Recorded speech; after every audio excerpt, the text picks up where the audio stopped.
Um ator faz 2 sucessos, no máximo 3 durante a vida inteira. Quando faz sucesso. Se você olhar o Paulo Gracindo, por exemplo, ele era sucesso na rádio, mas ele fez sucesso com o Turcão, de Bandeira 2, e com o Odorico Bem Amado. Depois ele é normal. Quer dizer, se ele fizer uma coisa ruim, é que o público vai achar estranho. Fernanda Montenegro faz Central do Brasil, faz Lágrimas Amargas de Petra von Kant. Então todo mundo já sabe que a Fernanda é boa. Então quando ela faz uma grande peça, não é mais, oh, a Fernanda. Não, se ela fizer ruim, é que ele vai dizer, então, uma merda, a Fernanda, que horror, a Fernanda Montenegro. Então eu fiz os meus 2 sucessos na televisão, foi o Bafo de Bode e o Zé Bedeu de Mandacaru. Na Record, eu estou na Record já, esse ano já fazem 12 anos que eu estou na Record, e não aconteceu muita coisa não, mas eu gosto de trabalhar na Record, mas não tive a chance, nem a Record tem a chance, o mercado, a Record é muito sufocada, né, no jogo televisivo, ela não tem grande chance de fazer grandes personagens. Conseguiu agora com 10 Mandamentos, o Guilherme Winter e o Sérgio Maroni conseguiram se projetar, fazer um grande sucesso, batemos 20, 22 pontos de Ibope, até mais em várias praças. Mas esses 12 anos na Record têm sido muito mais de poder trabalhar em paz e sem pressão e sem tensão. Bela Feia, que eu fiz com a Gisele Thier, que foi uma delícia trabalhar com a Gisele, fazer o pai da Bela, que era um homem bom. Tanto que muita gente me pergunta na rua, o senhor não faz mais televisão? Eu digo, claro, eu estou na Record, o senhor liga lá que além de mim o senhor vê Jesus. Como é que você vê a importância da adaptação dos textos bíblicos para a novela? Não tive, na minha vida inteira de catolicismo, fui criado em Colégio Católico dos Maristas de Minas Gerais, nenhum aprendizado sobre a sabedoria do Evangelho. O Evangelho é muito importante. A própria filosofia judaica do Velho Testamento é muito importante. Ele é a base da nossa civilização ocidental. Mas quando você faz a novela bíblica, os conceitos evangélicos, sejam eles do Velho Testamento ou do Novo Testamento, vão sendo passados na novela bíblica. E tem uma forma didática da filosofia cristã, que é uma filosofia fantástica. Claro que as novelas bíblicas são judaicas, né? É Jeová, é um Deus de castigo, é um Deus irado, é um Deus persecutório, é um Deus que elege um povo só, que é o apóstolo Paulo, que mais tarde que vem transformar o cristianismo numa religião universal. Até a própria vinda de Jesus, o nascimento de Jesus, ele veio para os judeus. Quando a mulher samaritana pede a ele que cure a filha dela, ele diz, não senhora, não tenho nada a ver com vocês. E ele atende o pedido dela depois, porque ele diz, não, eu vim para os judeus. Quem amplia isso para os gentios é Paulo, que diz, não, ele veio para todo mundo. Se você seguir o Novo Testamento, você é um homem de esquerda, você está perdido, você vai preso, você vai ser massacrado, você vai ser perseguido. O verdadeiro cristão, desde o Sermão da Montanha, até o rico, que Jesus diz para o rico, larga tudo, vende tudo que é teu e me segue. É mais fácil um camelo passar no buraco de uma agulha do que um rico entrar no reino do céu. Está tudo ali. Filas imensas, o mesmo filme, cinema mudo, Jesus andando a 400 por hora, tudo. E o cinema lotado, a gente chorava que Cristo foi crucificado. E o que a Record fez foi pegar exatamente essa vida de Cristo e transformar isso em novela diária, né?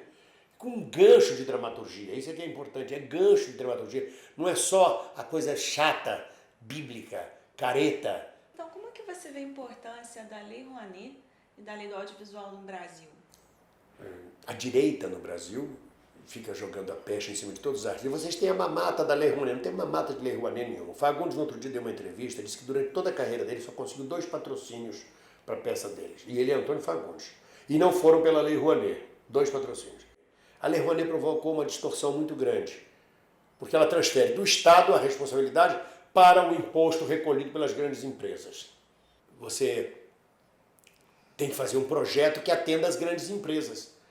Então, a peça não pode ter palavrão, não pode ter porcaria, não pode ter perversão, não pode ter escatologia, não pode ter homossexualidade. Se tiver, tem que ser na visão da homossexualidade. Como agora, nós estamos gravando essa entrevista no dia 8 de março, Dia Internacional da Mulher. Você tem 2 vertentes do Dia Internacional da Mulher. Você tem a mulher guerreira, a mulher de luta, que relembra que essa data foi criada em 1914 pelas mulheres russas, com vistas às mulheres têxteis, às 800 operárias que foram assassinadas, queimadas, mortas-vivas no século XIX nos Estados Unidos. E você tem uma visão global do Dia da Mulher, que é a mulher feminina, a mulher dondoca, a mulher mãe, a mulher irmãzinha, que não passa pela luta feminina, são 2 vertentes. Então você leva o projeto, a primeira coisa que pergunta é qual é o global que tem aí? Se não tem global, não tem patrocínio. Qual é o tema? Não, esse tema não se coaduna com a nossa empresa. Esse tema a nossa empresa não está disposta a bancar. Então, o que acontece, inclusive, nos últimos anos, é uma fileira de grandes empresários que ficam vivendo de centenários. Eles já, esse ano, já preparam. Ano que vem, 2018, centenário de quem? Ah, é centenário de Rui Barbosa. Ah, vamos fazer um musical sobre a vida de Rui Barbosa. Pronto. Comemorando. Aí prepara um projeto onde Rui Barbosa aparece dançando e cantando os quindins de Iaiá, dá entrada na empresa, entendeu? E aí a empresa patrocina o centenário, fica 3 meses em cartaz, pega 15 milhões de reais do imposto do povo, dá como contrapartida 1 ou 2 apresentações por semana para uma escola pública, que não é nada, usa os 15 milhões, Deus sabe como, presta contas, mas cobra ingresso de 100, 200 reais, quer dizer, com o dinheiro do imposto aquilo devia ser de graça até, porque você já recebeu para pagar e tudo mais. Então criou uma deformação na Lei Rouanet. É uma deformação que a gente se bate contra, mas tem um lobby grande no Congresso que não deseja mudar isso e tem uma falta de vontade política no Congresso brasileiro, que, aliás, a falta de vontade política no Congresso brasileiro é total. A lei do audiovisual é uma boa lei. A Ancine trabalhou muito bem nos últimos anos. Nós aumentamos a produção cinematográfica do Brasil, a distribuição da produção cinematográfica, e eu tenho medo que agora, com esse governo que temos aí agora, do Temer, está destruindo o Brasil inteiro e desmontando tudo apenas pelo prazer de desmontar, além do entreguismo, eu tenho medo que a gente perca essa de vista. Dá mercado de trabalho, mas por 3 meses, 6 meses, depois manda os atores embora. As peças antes ficavam 2 anos em cartaz, 3 anos, 4 anos. Ah, acabou o dinheiro. 4.000 apresentações com Deus lhe pague, nunca mais, né? Como o Procopio chegou a fazer. Nunca mais. O próprio Deus lhe pague que eu fiz teve vida curta. Nós estávamos em São Paulo, ficamos 2 ou 3 meses, de repente prejuízo, tira de cartaz. Vocês ficaram o quê? 1 ano? Não. Entre Rio e São Paulo? Não, nós ficamos acho que 3 meses no Rio e 3 meses em São Paulo. Então a experiência de Deus lhe pague foi fantástica. Eu trabalhei com a Lucélia Santos na temporada carioca e trabalhei com a Adriana Galisteu no primeiro trabalho dela, que era disciplinadíssima, a Adriana Galisteu. Ela vinha de avião toda a tarde de São Paulo, pegava o avião em São Paulo, chegava no Vila Lobos, que a estreia no Rio foi no Vila Lobos, ensaiava e voltava no voo da noite para São Paulo. Tinha trabalhado com Bibi em Roque Santeiro, na produção teatral, tinha trabalhado com Bibi numa leitura de Gota d'Água na SBAT, tinha trabalhado com Bibi, eu acho que numa outra peça, na direção dela, e dessa vez ela escolheu para eu fazer o papel que foi de Procopio Ferreira, que muito me honrou. Centenário de Procopio Ferreira. Só que o centenário nosso foi 101 anos, que a peça só estreou 1 ano depois do centenário, na verdade. E ela me convidou, e foi uma experiência de alta comédia, porque o Deus lhe pague é a primeira tentativa, a gente estava conversando um pouco antes de a gente gravar isso, primeira tentativa de um teatro político no Brasil, que o Juraci Camargo escreveu em 1936, e era um socialismo romântico. O meu personagem, que era um mendigo milionário, ensinava lições sociais a um outro mendigo, e falava sobre a miséria humana, sobre a riqueza, sobre a burguesia. Trabalhar com a Bibi é maravilhoso, a Bibi te transforma em príncipe, prepara os príncipes para serem reis em cena. Eu digo isso, as pessoas dizem, é mesmo? Então eu... Não, ela dá a educação que os príncipes da Inglaterra recebem, uma disciplina férrea, uma exigência total. Você é transformado em nada, vamos dizer assim, ela não ataca teu ego, ela é fantástica, ela não ataca, ela te levanta. Eu vou te dar um exemplo, por exemplo. Na estreia de Deus lhe pague, eu, como bom carioca, tudo que eu tinha uma blusa de lã, da Richa, muito boa blusa de lã, São Paulo fazendo frio.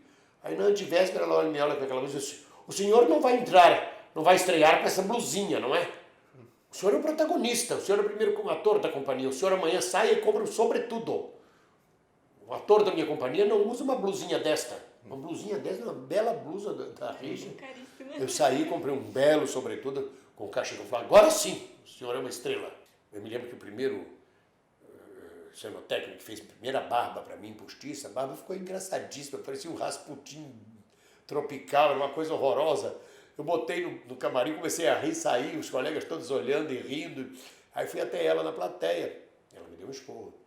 O senhor não pode se expor diante do seu, com esse R dobrado, o senhor não pode se expor diante dos seus colegas. O senhor tenha pudor. O senhor mandasse me chamar no camarim. O senhor é o primeiro ator, o senhor é o protagonista, o senhor não pode se expor ao ridículo. Esta barba é ridícula, mas os seus colegas não precisavam ter visto. Qual Quais são suas inspirações para os seus personagens? Você tem uma inspiração? Duas coisas. Quando você vê um ator que vai fazer um papel debruçando-se, eu reli Stanislavski, eu estou lendo agora, eu vou fazer um papel de um tuberculoso, eu estou lendo vários livros, eu vi Floradas na Serra, que Cacilda Becker interpreta uma tuberculosa, e eu fui ao hospital de tuberculosos, e eu li tudo sobre tuberculose. Está errado, está errado. Ali vai sair um trabalho técnico, sem nenhuma obra inspirada. Toda obra de arte que faz sucesso é uma obra inspirada. Toda a interpretação de um ator, quando é sucesso, é porque é inspirado. E inspirado é um estado de graça. É um estado de um dom que você recebe naquele momento para fazer o personagem. Você lê o personagem, ele se encaixa com você, você já entendeu ele todinho. Depois é que você vai buscar a técnica. Mas primeiro você já entendeu ele é seu. Como o Bafo de Bode era meu, como o Zebedeu era meu. Depois eu vou buscar a técnica, aprender a diminuir o tom, baixar a voz, usar isso aqui adiante, andar dessa forma, ter esse gesto. Mas a inspiração é dom do espírito. É dom cósmico, universal. Ela desce sobre você. Uma coisa é inspiração, outra coisa é quem é seu modelo, né? Sim, são duas coisas ideias diferentes. Né? Por exemplo, Jorge Dória é um modelo para mim de comédia. Por exemplo, eu me dispus a trabalhar 1 ano com o Jorge Dória fazendo Bonifácio Bilhões, viajando pelo Brasil, que eu queria aprender, ver, trabalhar com ele. E aprendi, por exemplo, a gritar em cena, em teatro, na comédia, de forma muito engraçada. Vou contar isso aqui porque é curioso. Durante a interpretação de Bonifácio, o Dória, eu gritava em cena assim, não quero saber disso, não sei o quê. O Dória gritava, meu Deus, não quero saber disso. Não, por favor, não faça isso. Por favor, não, nem pensar. Ele jogava a voz nesse tom agudo, botava a mão aqui assim na frente e dava um tom trágico, mas ele dava a dimensão do grito sem precisar gritar. E eu achava aquilo fantástico e aprendia a gritar assim em cena. Mas depois eu fui descobrir que ele não gritava e botava a mão na boca, ele tinha medo da dentadura dele voar. E ele transformou essa dificuldade, esse obstáculo de projeção de voz dele, numa vitória. Ele transformou o limão na limonada. Ele dizia, não quero saber, por favor, não me fale isso. E hoje eu uso isso, mesmo sem dentadura ou com dentadura, eu uso isso porque é do cacete, eu aprendi isso com ele, né? Humor pra você é uma coisa séria? O humor é muito sério para mim, o humor é muito sério. Porque o que é o humor? Todo humorista é profundamente irascível. Todo humorista é profundamente um homicida em potencial. Todo humorista é muito grosso e muito mal educado no dia a dia. Ele é dado a explosões de raiva. Nós temos colegas, por exemplo, que são uma moça no trato, colegas antigos da escolinha. Mas quando enlouquece, é capaz de puxar um revólver, como eu já vi, e sair quebrando tudo.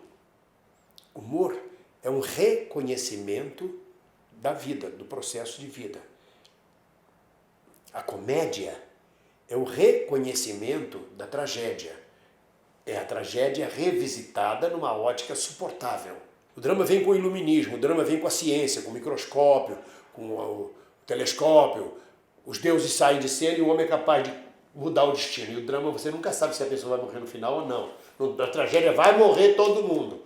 E isso é insuportável, porque todos nós, tanto que estamos aqui quanto os que vão nos assistir, vão morrer. Mas é sério, porque eu, para fazer meu humor, coisa que eu faço desde jovem, porque tive muita tragédia na minha vida, insuportável, a perda de uma mãe com 14 anos de idade, a mãe morreu de câncer, numa situação terrível, naquele tempo não podia saber que tinha câncer, todo mundo tinha de mentir, tinha de representar que ela estava bem e a mulher morrendo, era uma coisa terrível para mim, foi muito forte para mim, além de outras tragédias da minha vida, que para poder suportar esse mundo eu me tornei cínico, bem-humorado, comediógrafo, e isso ficou como um dom. Olha, para mim o difícil é fazer drama, porque eu não acredito naquilo. Eu não consigo ver verdade, eu acho uma bobagem. Eu começo a criticar aquilo, sobretudo se a peça for defeituosa, se a peça não for bem enxuta, por exemplo. Acho que quando você faz um Shakespeare, não cabe o caco. Quando você faz um Beckett, quando você faz um Ionesco, quando você faz os grandes autores, não cabe o caco. Quando você faz Nelson Rodrigues. Mas quando você faz autores dramáticos que não têm estrutura de dramas, não dá para acreditar. Eu começo a rir, fica difícil. Mas o que você está perguntando é se é difícil fazer chorar ou fazer rir, se é difícil a verdade, onde é que coloca a verdade. Aí não tem barreira. Aí é um ator completo. Eu me considero um ator completo, falta de modéstia, morou aqui, mas se você tem 50 anos de profissão, você tem uma noção de mundo, você sabe navegar nessas 3 áreas. Agora, eu não gosto de fazer drama porque eu não acredito naquilo, eu começo a debochar daquilo, entendeu? A pessoa, De que ridículo, que bobagem, qualquer psicanálise resolve isso. Você chegou a fazer esses textos mais Fiz, emblemáticos eu fiz desses autores? Eu fiz Eurípides, Mulheres de Troia, as Troianas, eu fiz Nelson Rodrigues, agora no ano passado eu fiz o anti-Nelson Rodrigues, eu não fiz Shakespeare. Shakespeare eu ia fazer, a produção não se realizou. Eu fiz Tilvânia, de Tchekhov, fiz esses textos, sim. E alguns a gente se deu bem, outros a produção era muito ruim, a direção era muito ruim, porque essas coisas têm que ser muito bem produzidas, muito bem dirigidas, senão cai no ridículo, entendeu? Para dar um exemplo disso, o Tchekhov que nós fizemos foi na Bahia.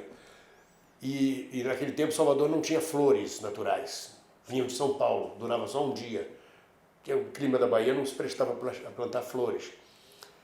Então, uma hora o Vânia entra em cena com um ramalhete, não era eu que fazia o Vânia, eu fazia o Astrof. O Vânia entra em cena com um buquê de flores para...